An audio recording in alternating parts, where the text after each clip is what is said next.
Chris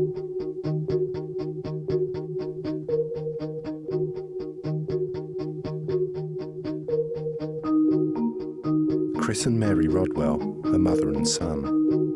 Their relationship is at a critical stage as a result of a deeply held belief that has torn the family apart and changed their lives forever. Mum started getting involved in some interesting stuff about 20 years ago. And how old would I have been? We've had a family separation. My dad really wasn't into it at all. I don't like to think of Mum as a crackpot. It'd be really good if she could prove to me that she wasn't. Well, it's cost me certainly my marriage, and I think that it's changed every belief I've ever had. She is now in danger of permanently damaging her relationship with her son.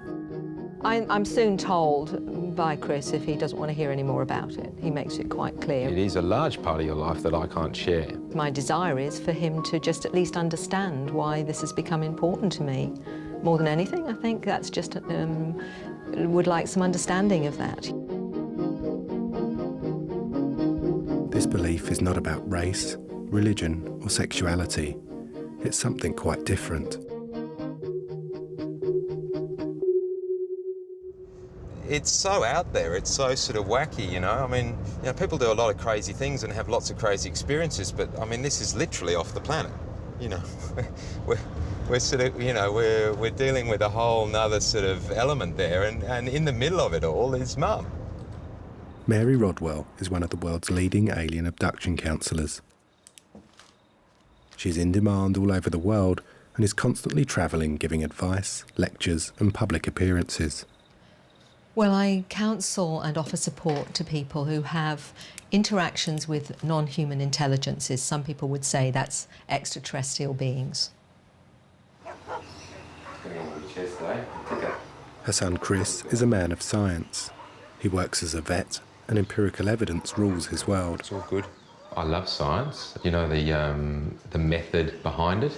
And I mean, the problem really is that for the last 20 years, me and Mum have had this sort of conflict between us. I'm coming at it from one angle, she's coming at it from the other. She's really passionate about it. She believes. I don't. I believe these advanced intelligences have been visiting this planet since the dawn of time, and I believe they're here to assist our evolution to another level now. The ultimate evidence would be seeing one of these little dudes walking around, little grey guy, you know. I somehow think it isn't going to happen. I'd love the opportunity to be proved wrong. Chris has given his mum a challenge. Prove to me that you're not crazy and that aliens exist, or the subject is closed forever. So it's a really crucial point in my relationship with Mum. I want her to convince me after all this time that she's not crazy, you know? Mary has grabbed the opportunity to prove her case with both hands. She has set up a schedule traversing Australia to immerse him in the alien community, and she is confident she'll be able to convert him into a believer. More than anything, it would be wonderful for my son to realise that this isn't Mum just going on some airy-fairy kind of mission, you know, to make her life interesting in her latter years. But in fact, it's because it is so vital that everyone understands that there are people hurting all over the planet that have nowhere to go, and I'm just one person that can actually offer that support. So I'd like my son to understand, more than anything, how important and why this is important, and for him to understand the reality for himself, because actually we're all involved in this. Chris is flying from his home in Melbourne to Gladstone in Queensland before driving to his mum's home and office in Agnes Waters. It's always been a source of conflict for me and Mum. Or sort of, should I say, you know, sort of one of those things, you know, in families you just don't go there, you know? It's kind of like at the Christmas roast and things. You don't, certain subjects taboo, you don't talk about. And this is one of them, and I think it's because it's one of those things that there's a lot sort of bound up in it. Or a lot of this sort of stuff, you know, heralds back to Mum and Dad splitting up, and, you know, sort of I think there's been a sort of natural resentment for me to kind of really want to go there, as well as the fact I find the subject, you know, quite sort of hard to sort of get my head around. Chris has arrived at his first destination, his mum Mary's home and counselling rooms.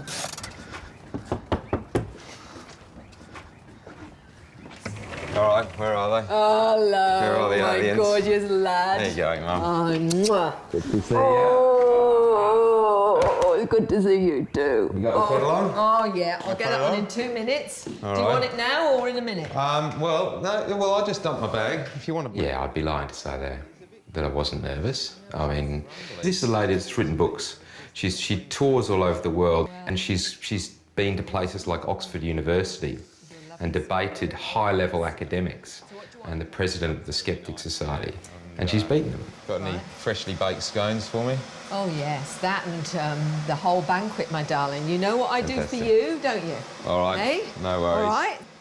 Do you think that people out in the suburbs, you know, working in Woolies or holding down a job, raising their kids, what relevance is that to them? Do you think that you know, I mean, is it going to be, you know what I mean? Like, it might be, even if it's happening, Yeah. let's say it's happening, you know, what relevance is it to somebody, you know, that, you know, possibly there are people or things out there that are visiting planet Earth when they've got to put, you know, pay the mortgage? Do you reckon people care? I mean, really? Do you think they do? Or is it just a certain selection of people that care?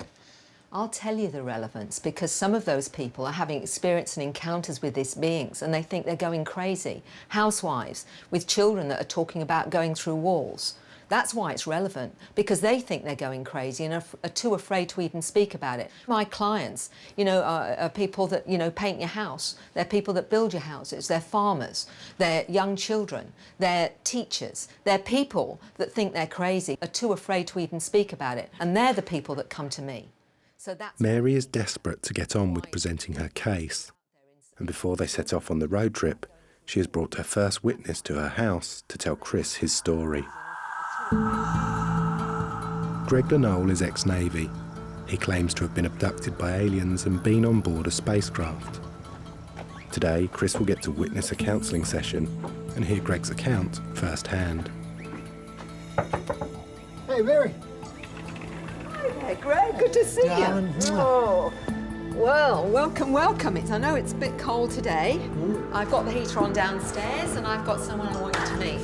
Sure. All right, Okay. so we'll go down there and, well, Greg, this is my beautiful son, Christopher. Greg. And, How are you? How you going? Greg, I've known here now for the last year and he's had some really interesting experiences, and I think I've questioned everything. I've also gone through a process that my clients have gone through, because when they finally start to believe maybe they're not crazy and maybe this is real, and if that's the case, everything they've ever believed in has to be reappraised. It was about 1967. I'm 7 years old, 6.5, 7 years old, something like that. It's about 5:30 or something, like 6 o'clock. And to the south of us, there was this, what looked like a ball about this big in the sky. Kind of reddish colour, you know.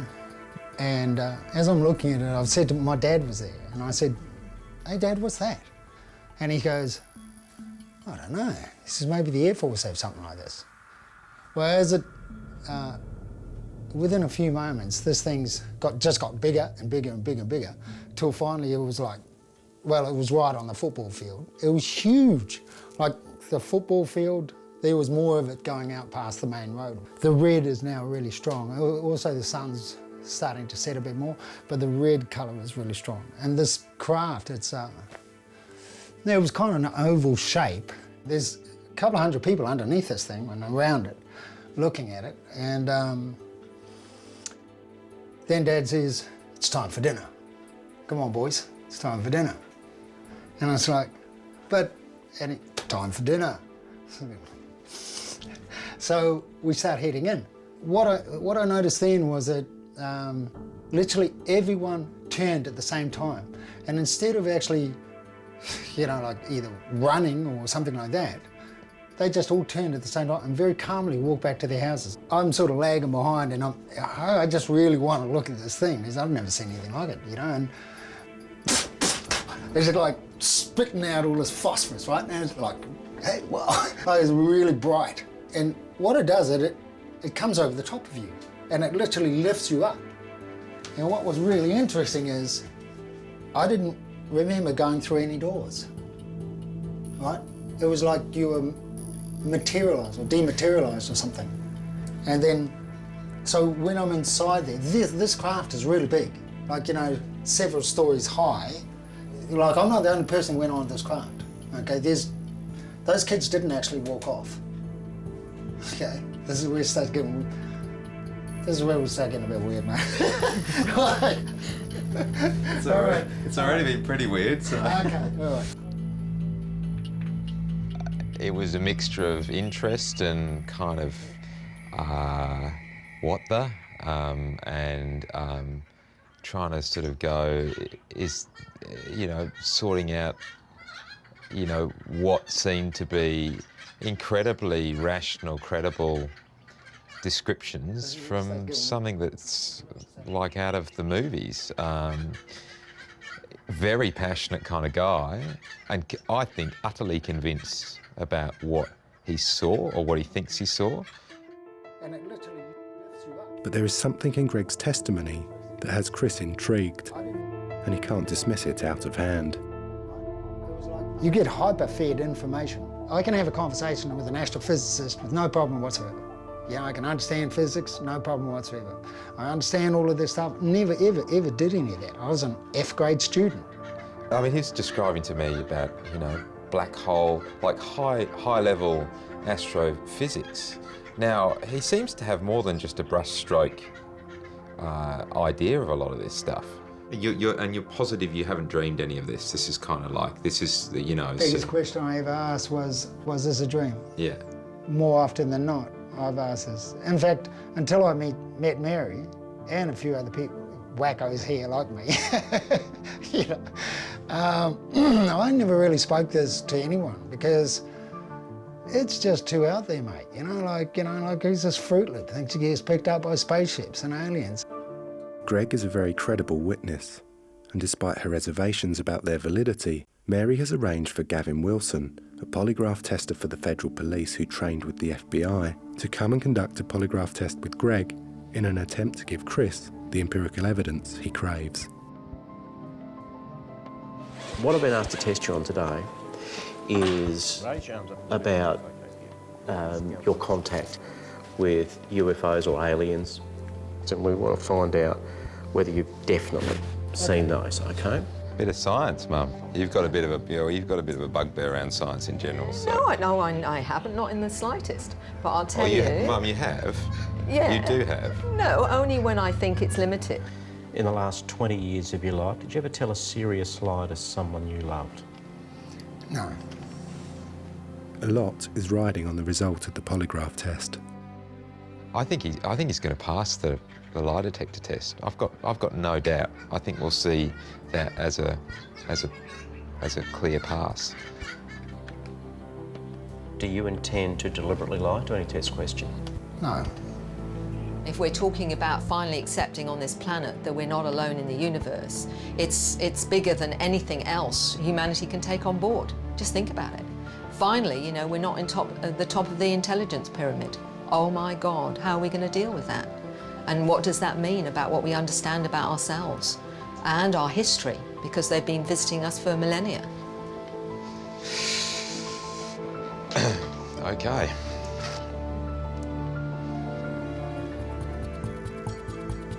Have you definitely been inside a UFO? Yes.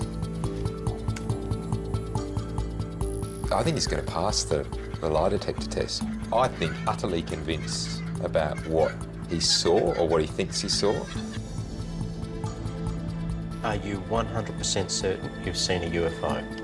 Yes. I've run a support group where someone's come in and they've nearly had a heart attack because the person they're seeing in front of them is someone they recognise. And guess where they've recognised them? They've recognised them from being on the craft. Okay, Greg, test is now over. Let's get the stuff off you. Greg, according to the polygraph, these things have never happened. Oh, really? Yeah. So they are fantasy? Well, I don't know whether fantasy is the word that I would use. So what am I seeing in a regression? Well, we'll go into that. Yeah, right, okay. There's a lot more work, you know, and that's it. Okay, so this is my video diary for the first day. Greg, really interesting guy, lovely guy. I think he's probably a little bit confused. I guess the problem with it was something which is measuring conscious kind of stuff or conscious memories, and his would seem to be, if there's anything at all there, that it's not conscious. I think the whole scientific side of testing whether they tell the truth is very difficult actually for this particular experience, because when you are in an altered state, in other words a trance-like state, it's almost like, you know, you're being drugged. You know, it's very hard then to know what's real. It's day 2 and Mary and Chris are on their way to Gosford, where Mary is to be the key speaker at a UFO convention. The fallout from the polygraph test is still continuing. But how do you expect then, you know, your regular Joe Blow to be able to believe it if the people that are having the experiences don't believe it themselves? Well, that's what is hard, because ultimately, you know, people have all these things going on. They've got no way of explaining it, so many of them think they're just going crazy. People can believe that they're Jesus. People can believe that they're, you know, that they're listening to, you know, beings from another world. But whether or not it's actually happening is a completely different proposition. Yeah. Well, there are people that have actually seen them. This is the problem. But getting someone who's actually going to go and do a lie detector test to tell you they've seen them.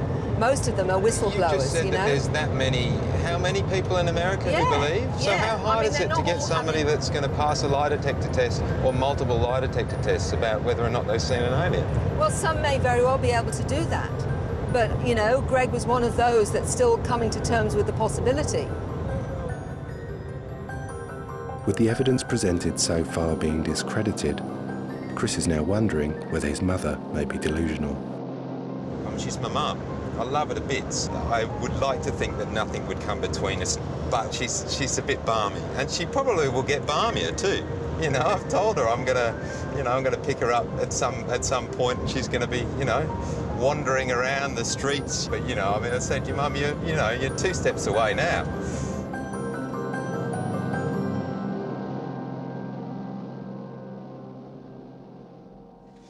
Oh, this isn't bad, is it? No, this will work out well.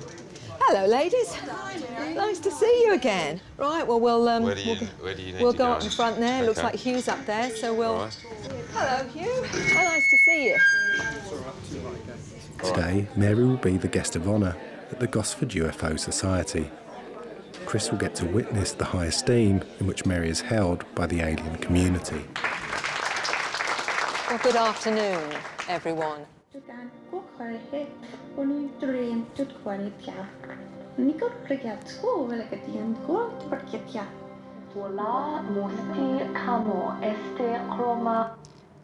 What you're hearing there is something that seems to manifest after contact.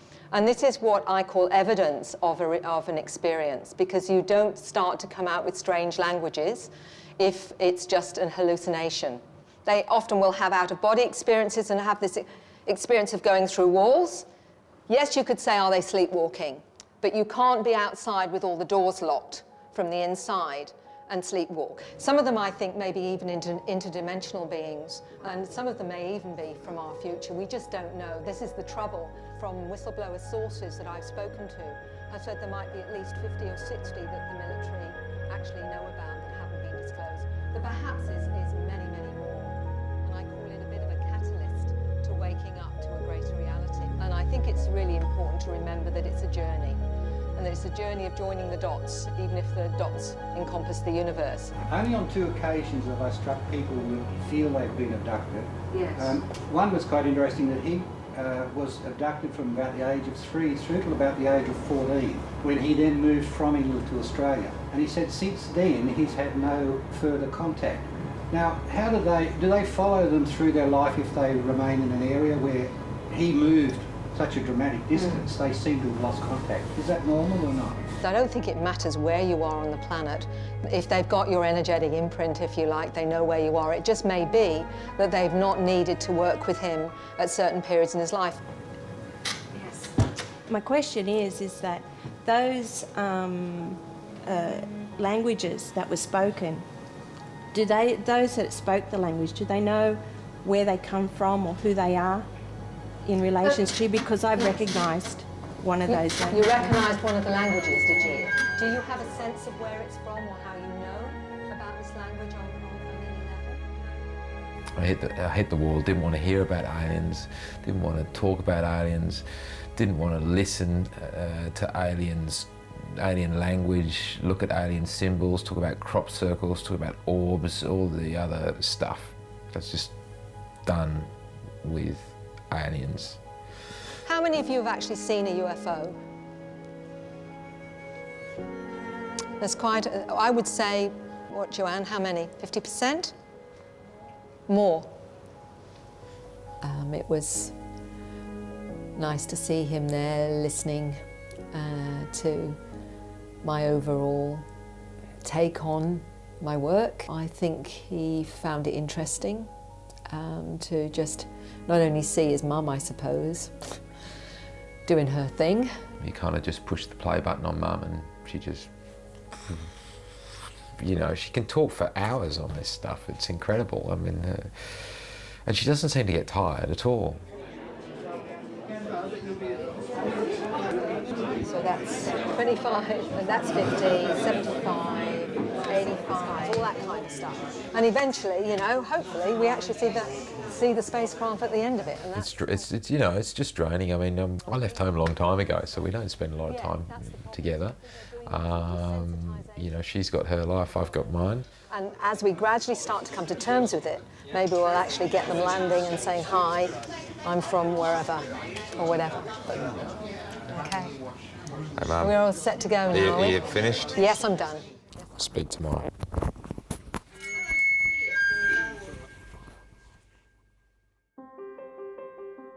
It's day 3 and the Rodwells have travelled to Canberra.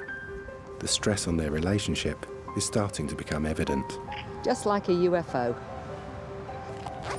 Look at that. Just needs an engine now, doesn't it? One of those anti-gravity things. Are you ready to go? Chris is only interested in conventional science and wants empirical evidence, and his mum knows it. With this in mind, Mary has arranged a no-holds-barred public debate with an eminent astrophysicist in the prestigious Shine Dome, owned by the Australian Academy of Science. There's my crazy old mother up there, you know, talking to people about aliens. So, no, look, I'm sure, look, it's going to be really interesting to see you go head-to-head with the men of science. Let's see what I can do tonight. Yeah. And hopefully you won't put me in the home afterwards. I've already got the form signed, Mum. Don't worry, I'll cut you away. Thank you, my darling son. So much, so nice to be loved. The topic for tonight's debate: should the public be told that we are being visited by aliens? And Mary is going to have her work cut out.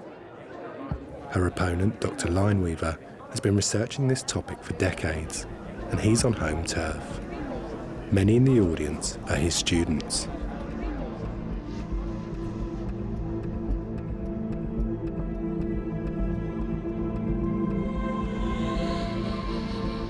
Well, welcome everyone to what's being called the UFO debate. Some of what I might say could certainly be challenging to many of you because we still live in a consensus reality that says that aliens don't exist. Well, I hope that I can at least give you a little bit of an overview of why I believe they certainly do. A gentleman came to me and he said, Mary, he said, I've heard you're open-minded. He said, there's no support groups for this.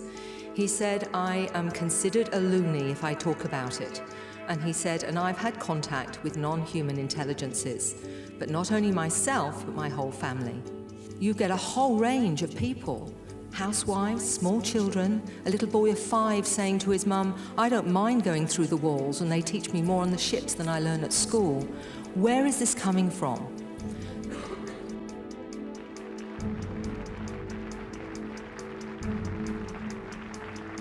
When you have somebody who says, a child, for example, says, I saw a boogeyman. I saw something that scared me. You don't say, the boogeyman is in there, because that'll scare the child out of their wits. And I don't think it's necessarily good to tell people who have seen aliens and been abducted, say, yes, you did see that, they do exist, when you have what I would consider very flimsy evidence to support that. And I don't listen to people talk, I look at evidence and hard data. I will hope, Mary, that when you can tell your clients to bring a digital camera next time, because for 50 years we have been seeing very blurry black and white images of UFOs and spacecraft and Photoshops, versions of them. Every time I see here's a UFO, here's a spacecraft, they're all blurry and out of focus. That is just inconsistent with the progress in technology, and they're so easy to put in your pocket and just carry it with you. Go to bed with it, and when you wake up in a spacecraft, take a picture. And the fact that it's treated with such lightheartedness and often ridicule is half the problem. That's what I'm dealing with all the time.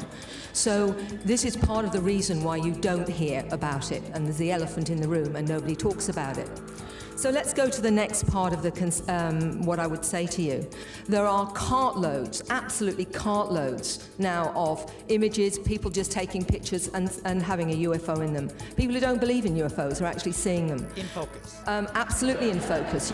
When I met the ex-Defence Minister of Canada, the Honourable Paul Hellyer, he worked in the White House, privy to many, many secrets. He actually saw one of these alien beings in a hangar. And he had alien technology from the Roswell crash that he had to slowly secrete out to corporations, such as fiber optics, night vision, digital chips, Teflon, all come from reverse engineering of the craft. Thank you very much.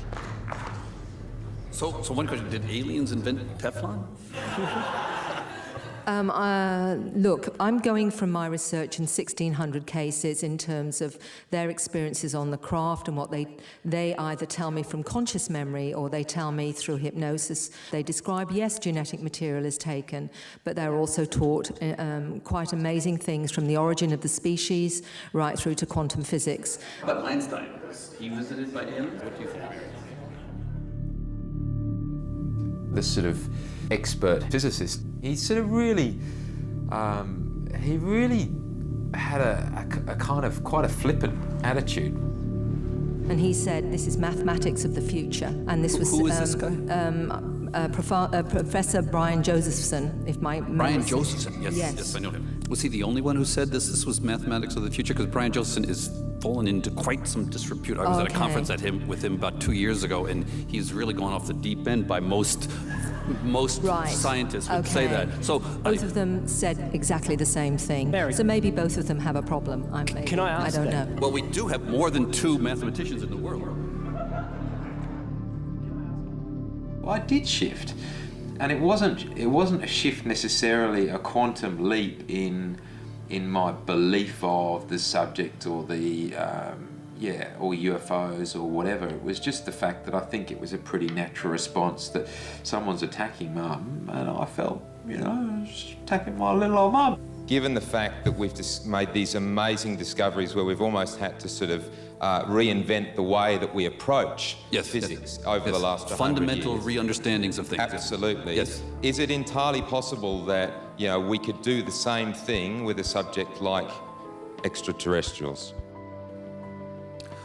Well, we'd try. We'd love to be able to do that, but we need some evidence.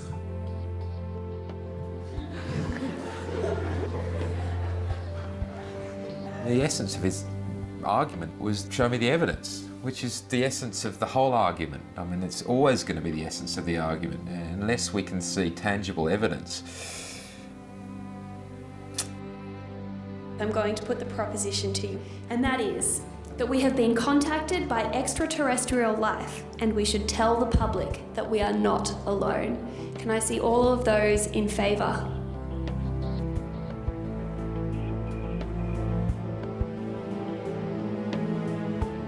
It's a victory for the negative, ladies and gentlemen, but maybe it's a loss for humanity.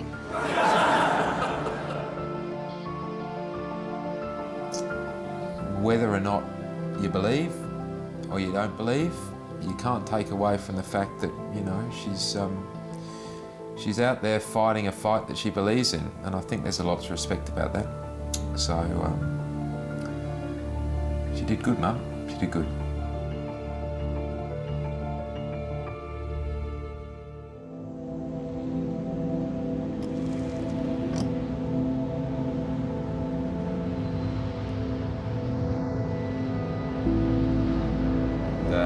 How'd you sleep after last night? Well, I woke up in the night with it going through my mind, probably thinking of some of the better answers I could have given if I'd had time to think about them. So I was a bit frustrated. I thought, oh, I could have said that. Oh, I could have said that. But you can always do that in retrospect, can't you? You know, I think you did all right, Mum. Thank you. I mean, I'd really sort of like to know where you are with things now in terms of, you know, looking at this Looking phenomenon. at my crazy old alien mother. Yeah, if you like, you know. Oh, look, I'm still, look, Mum, to be honest, Yeah. there's nothing I've really seen over the last couple of days that has made me sort of change the way that I look at the subject. I still I haven't seen anything that's really kind of blown my socks off. I think you presented really well. You know, Mum was under attack. Here's Mum doing her thing, and who's this guy to treat her like she's an idiot? Clearly you believe, or you are passionate enough to go out there and face ridicule on a daily basis. And for that, I think you're very brave. And for that, I was really proud of you. And I was. It was like, good on Mum. She's up there, no matter what you think of her, and she's hammering it out with some professor of astrophysics at ANU. And for that, you know, I take my hat off to you. Whether or not I've sort of softened my view on the subject, probably not. Okay. Well, when we get to Sydney, I've got something lined up. I'm sure you have. I'm sure I wouldn't have anything other than that. Which again may just add to that more empirical hard evidence that you're looking for. So I think that's going to intrigue you. Well, you're just gonna leave me hanging like that, are you? Well, you're going to have to wait and see then, aren't you? You're full of surprises, Mother. I know. Full of surprises. You keep me guessing all the time. Yeah, that's I'm sort of, you know, ducking and diving all over the place.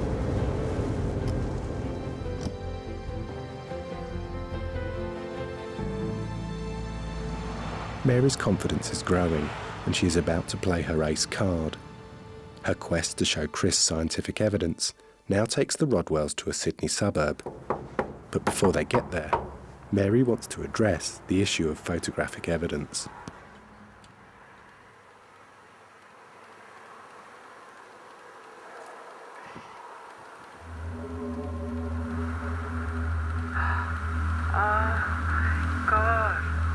This was taken from a bed and breakfast in England, near the crop circles by Silbury Hill.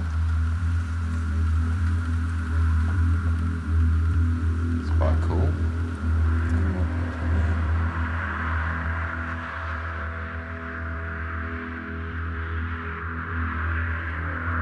There's 3 lights now. Oh, wow. There's another one. Oh my God. Oh my God. Come here. It's just that crystal clarity there. That's what you don't normally see.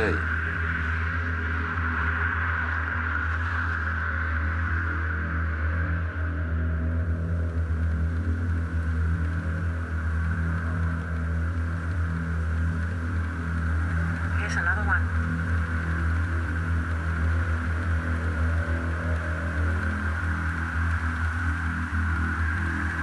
Well, I don't know. I don't know. I can't say what that.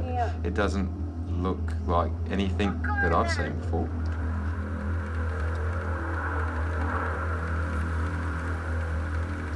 Oh!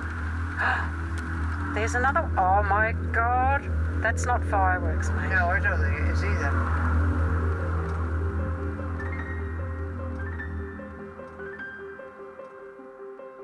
That's really quite cool. I mean, You know, what military satellites, but I mean, I can't. It doesn't. I don't know.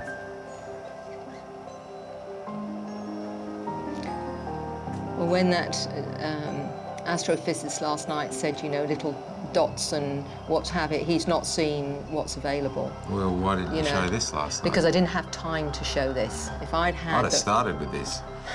Start your talk with that. Yeah, well, and say, I didn't what is have... that? What is that, Yeah. Prof? Yeah. And see what he says. You know, put it back on him. Yeah. Well, I didn't have time. 10 minutes. Because I can't explain it. It'd be interesting to know how he could explain it. I was able to show him some footage from a woman who, for 40 minutes, filmed these anomalous lights, and they really are quite clear. And it was interesting seeing Chris's reaction to that. For the first time, I felt he'd actually shown some animation around this. Immediately, I was hooked in. I was kind of like, shit, okay, this is a bit different. This is not, you know, a fuzzy picture. This is quite clear. I'm seeing something with my own eyes that I can't explain. So I was sort of, yeah, and I don't know, there was a weird mixture of kind of excitement and, maybe, you know, maybe Mum's got me on this one. So that's today, a good day. And tomorrow is going to be another interesting one for Chris, I suspect, because we're going to take him to meet a gentleman that's had a very interesting experience with these beings, one that left some, I believe, very tangible evidence. How convincing that will be for Chris, we'll just have to wait and see. Why is it? You all right? Yeah, I'm just trying to get down. I haven't got as long legs as you.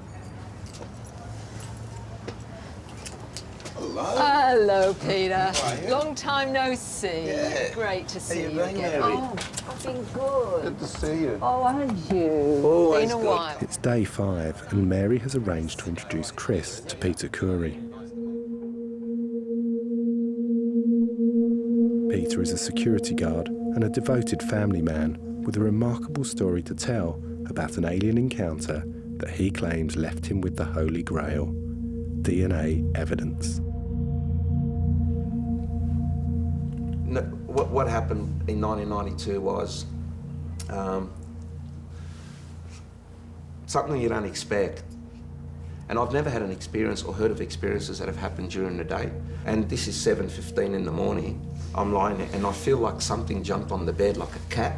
As I sit up, I see sitting, straddling me, a naked blonde female, and sitting on the corner of the bed. So say I'm lying here on the bed, she's straddling me there, and right on the corner here is another female. The one that was sitting on top of me was blonde, very milky white skin, very, very attractive, but at the same time, longer face, a long nose, but it wasn't a big nose again, it was just like, it fitted their features very well. Larger eyes, very well proportioned, I mean, I've got to say. And I'm thinking, what the hell is going on here? How did you get in here?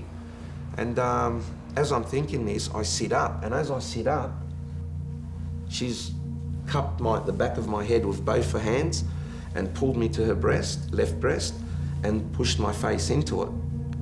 My defense mechanism, whatever you want to call it, and it's so out of thing with me, I took a little bite, I nipped, and I felt flesh, in my mouth.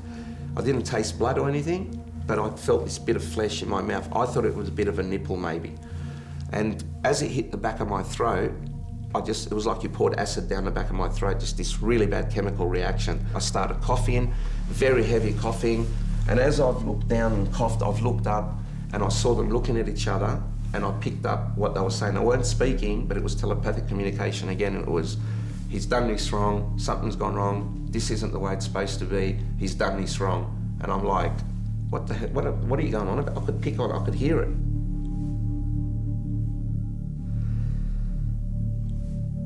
I had an erection for like 6 hours afterwards, and it was pretty painful. And under my foreskin I found 2 hairs. One was like an S shape, almost curled, and the other one was sort of not, it was just wrapped around, embedded in though, like if you push your nail into you get a little bit of a mark.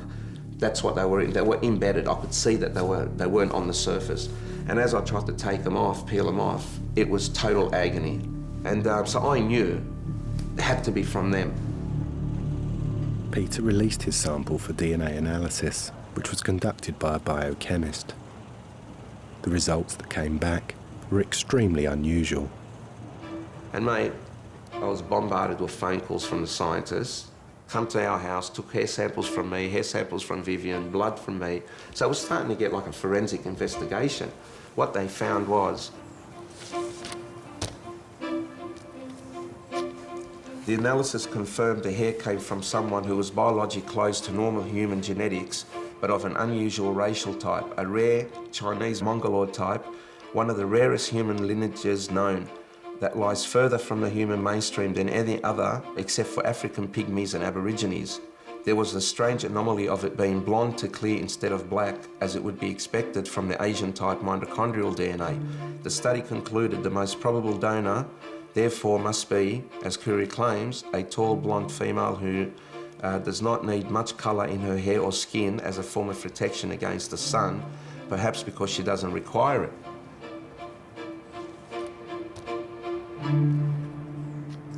And Peter, thank you. Thank you, Mary. You know, we're always here for each other. Yeah. That's what we've got to do. That's right. Always. Yeah. No, you do some good work. Thank you. Yeah, I appreciate it. He was a very, very believable, credible guy that works on construction sites and has now, you know, dedicated a large part of his life to kind of to telling his story. Do I think he's doing it for any kind of reason other than the fact that he feels compelled to do it? No, I don't. Yeah. How about we get together? Yeah. When you get so many people coming to you, ultimately from doctors, lawyers, nurses, social workers, farmers, housewives, small children, all relaying similar patterns of experience, then you have to say, what's going on? You know, are they all crazy? Or is this in fact a real experience?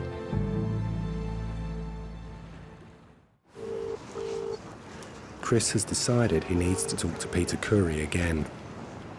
Hello? Hello? Hello, Peter? Speaking. G'day, it's Chris Rodwell. How you going? Your account yesterday was pretty mind-blowing and quite detailed. Look, I was wondering whether or not you would be prepared to undergo a polygraph test. Oh, not a problem. I've always requested it, mate. I even at one stage asked Bill, there was some talk of some truth serum that was being used in some military stuff, and I said, mate, I'd be more than happy to do that as well. Okay, great. Cheers, Pete. Cheers, sir. Bye.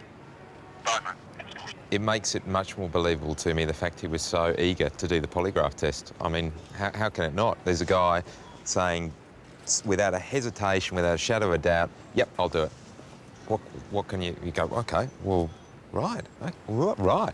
That wasn't, I was expecting even a thought. Nah, do it. So here we are. Paul, so I better make sure I pause this time. The polygraph test will take a day to organise. In the meantime, Mary has arranged to take Chris to meet Dr. Rugbeer Bartell, an astrophysicist at the University of Western Sydney, one of only 3 people in the world whose job it is to scan the sky for laser communications from aliens. We have a target list of stars that we want to look at, and then we use specialized equipment here, which is very sensitive to pulses of laser beams. It has to be a nanosecond pulse for us to pick it up. And that information is fed into this computer. If we have extraterrestrials out there, if they are there, they'll be more advanced than us, you know, and therefore radio technology or radio wave technology will be old hat to them. So they will be sending information to us on a laser beam. So if there's a signal, it's hidden inside here. This is all noise. And I have a special program then which analyzes this to find out whether there is actually a signal inside. So it just takes the noise away? It takes the noise away. What you do is subtract the noise. If there's something there, it will show up. In December 2008, Dr. Bartel picked up a suspiciously sharp laser-like signal. This type of signal has never been seen before, and Dr. Bartel believes it could be contact from an extraterrestrial being. 2 years ago, we found this. A very sharp spike hidden inside noise. So we were quite excited with this. I've written here, is it ET, you know? But the thing is, I need to get someone else to independently find the signal again, is it? Could I ask, though, is it possible that if it was an extraterrestrial signal, that they actually may be in something moving, like a craft or whatever, and that you got the signal from there and they've actually gone to another part of the galaxy, for example, and you're just not targeting the right part of the galaxy? That may be possible. That may be possible. How many times would you need to see that signal repeatable for you to start to go that statistically significant? Or maybe once or twice, no, maybe another few times. You get another few of those spikes, you might be dancing around on the rooftop. Yes, I have actually a bottle of champagne to crack, if I find it. Science needs empirical proof, which means seeing, touching a spacecraft or seeing a being, I suspect, coming through the door. We have this empirical evidence. It is so frustrating for me when I know there are people that know the truth and yet can't say because of Official Secrets Act, because they're threatened otherwise. And I know the conspiratorial side doesn't rub well with Chris, but whether we like it or not, these are credible people that have spoken to me. They've got no reason to lie. It's the final day of the road trip, and the Rodwells have to wait until the evening for Gavin Wilson to fly in from Adelaide to conduct a polygraph test on Peter Curry. Although we are on the ground, for your safety and the safety of those around you, please remain seated with your seatbelts fastened until we're... Whilst the polygraph test is conducted, the room must be cleared. So Mary and Chris have to wait outside until Gavin is finished. It's going to be fascinating. He wants to get an answer and he really is very interested in doing it. So that's going to be a fitting finale, I think, really. If he passes that, what can you say? Now, these things, they just record how you're going to breathe during the test. So just raise your arms up again. This one's going to go up and around your thoracic area. All right, just drop your arms down.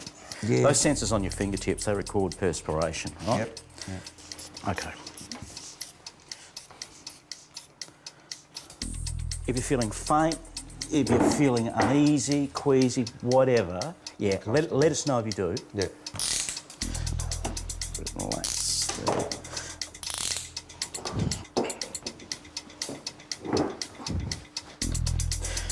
Okay, Peter, the test is about to begin. I'm now going to get you to close your eyes for me. Keep your feet flat on the floor.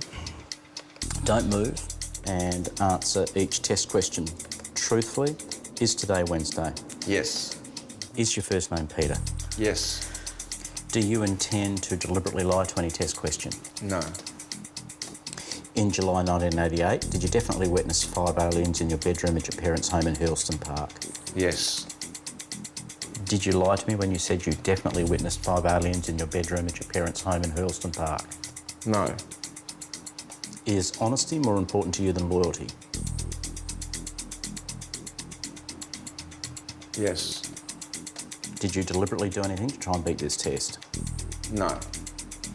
Did you lie to me when you said you definitely witnessed 5 aliens in your bedroom at your parents' home in Hurlston Park? No.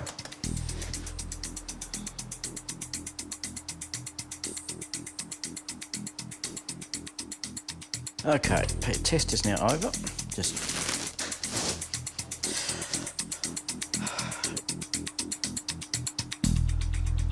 Chris, Mary, I suppose you're dying to know what the results were.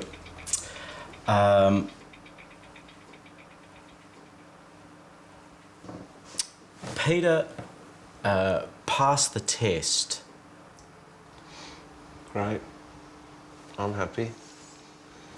So, as far as I'm concerned, what he witnessed, there has to be some merit in that. The polygraph test has validated Peter's account of the events and reinforced his belief that the scientific community need to take this matter seriously. Look, I think the DNA went a long way to helping people believe.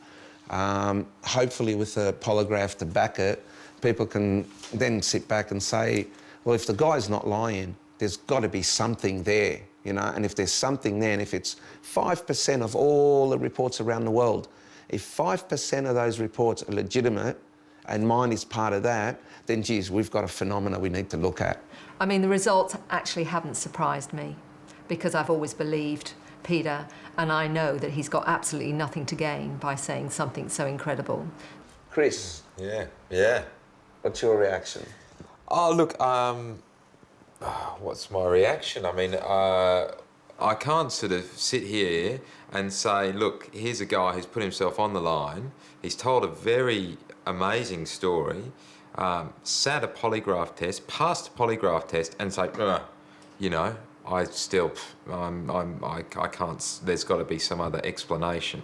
So in that sense, yeah, obviously, I'm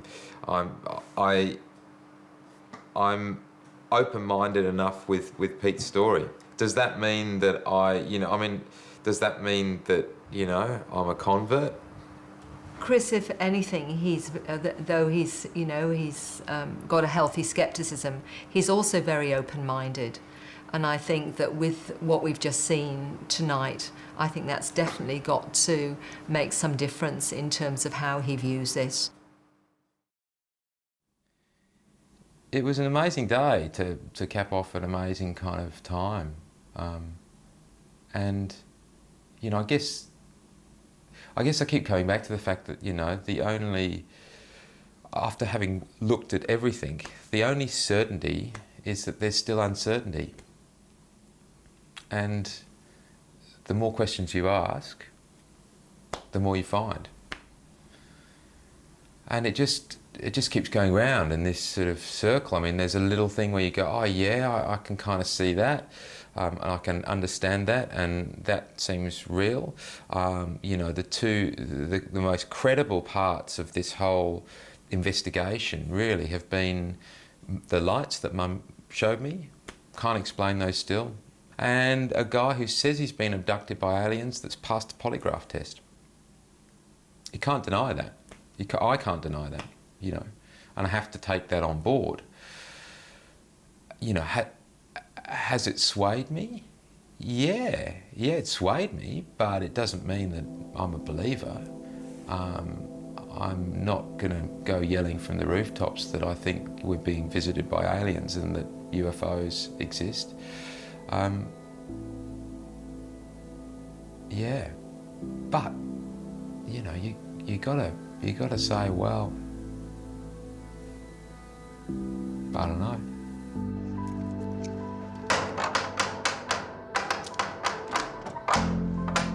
Hello, my darling. Are you ready to go? I'm all ready to go. All right, let's go. Time to go home now, hey? It is. Okay. I'll hand this one in. All right. 10 days is a very short time to show what I've been learning about for the last 15 years, and I know it's been very confronting for him. I don't push this subject down my children's throats, who would? But I did sense that through that, I think the most compelling thing I got from what I saw of Chris was he was very moved by some of the stories, you know, from people who've talked about their experiences. I think that has moved him.